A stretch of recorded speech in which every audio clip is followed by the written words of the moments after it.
په ګجرات کې یو مړی راپاڅېدلی دی د عمران خان په جلسه کې شرکت کړی دی خو د جلسې د شرکت نه علاوه ډېر زیات نقصان هم کړی دی مطلب دا چې توړ پوړی کړی دی هنګامارایي کړې ده ورسره چې کوم دی لوټ مارې کړی دی نه علاوه په ډېر غیر قانوني سرګرمیانو کې هم ملوث دی د ګجرات سره تعلق لرونکی مدثر نومي کس کم چې یو میاشت مخکې وفات شوی دی او خاورو ته هم سپارل شوی دی ښخ دی خو په ده باندې د ګجرات په ای ډیویژن تانې په حدوداتو کې دا پرچه کټ شوی دی او دا الزام هم دی چې دی چې کوم د پی ټی آی په جلسه کې د شرکت کړی دی او ورسره چې کوم دی ډېر زیات نقصان هم ملک ته رسولی دی یعنې هنګامارایي کړی دی او ورسره چې کوم دی د ملک املاکو ته نقصان رسولی دی لوټ مارې کړی دی او ډېر سامانونه یې هم خپل کور ته وړي دي ګرانو کتونکو دا زموږ د پولیسو کارنامې دي تاسو لږ شانتې دا خبر وګورئ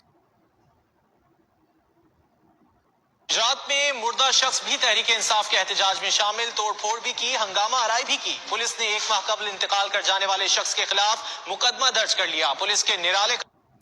یعنې یو میاشت مخکې وفات شوی دی او بیا چې کوم دی په ده باندې مقدمه درج شوې ده د ای ډیویژن تانې په حدوداتو کې د هنګامارایي کړې ده توړ پوړ یې کړی لوټ مارې کړی हर कोई महव हैरत है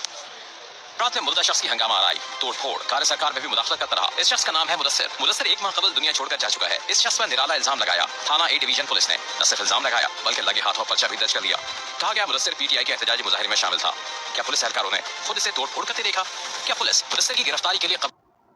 وای آیا دی چې کوم دی خو یو میاشت مخکې وفات شوی خو چې دا پولیس کوم ځای کې ولیدو چې توړ پوړی کا او که نه د باندې چا ګواهي ورکړه چې د توړ پوړ کا یعنې چا ولیدو اوس خلک په دې حیرت کې مبتلا دي په دې شک کې دي په دې سوچ او فکر کې دي چې دا به اوس د پولیس څنګه ځي دی به ګرفتارۍ څنګه حالان کې په ده باندې خو پرچه شوې ده حیرت ہیں पुलिस की जांफशानी पर सवाल उठ रहे हैं نو ګرانو کتونکو تاسو دا واورېدې دا زمونږ د پولیس اهلکارو کارنامې دي تاسو وکتل بعضې ټیم داسې عجیبه کارنامه پکې بعضې نیم کسو کې ټول به نه یادو ځکه ټول ډپارټمنټ باندې بلیم لګول چې کومه دی هغه نه ده پکار دا د یو شخص نیم کار دی یو کس نیم پکې داسې قسمه عمل وکړي که نه چې تاسو به ورته حیران شئ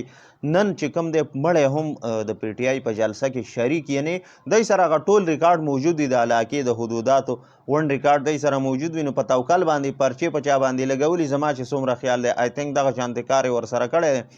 او دا مړی چې کوم دی په ده باندې دا الزام لګېدلی دی چې دا چې کوم دی د پی ټی آی په جلسه کې شریک و او د چې کوم دی توړ پوړ کې هم حصه اخیستې ده بھرپور حصه یې اخیستې ده مطلب دا د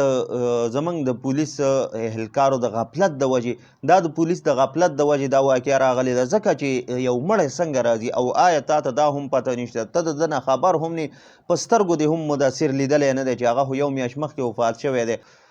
بس ډایرکټ د پې په ورخېجاو چې څومره ورخېجولی شي مطلب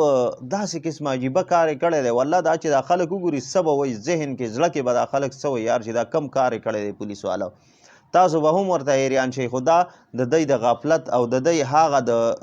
کارونو نتیجه ده یعنې یو کس ته وایي چا وویل چې سپي د نه غوږ وړی دی ورمنډه که پسې نو هغه خپل غوږ نه کتو دغه شانتې منډې یې والې نو د پولیس هم نن دغه شانتې عمل کړی دی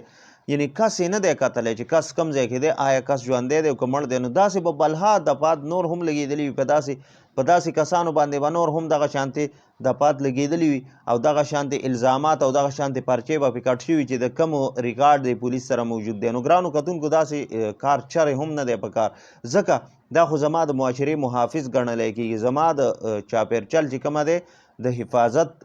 په طور باندې دا ولاړ دي د سیکیورټي په طور باندې ولاړ دي نو آیا دی به زموږ سره داسې عمل کوي نن نو ګرانو کتونکو دا یو عجیبه شانتې سوالیه نشان دی د پولیس په کردار باندې چې دا څنګه عمل دی کړی دی ګرانو کتونکو دا ویډیو مخکې شیر کوئ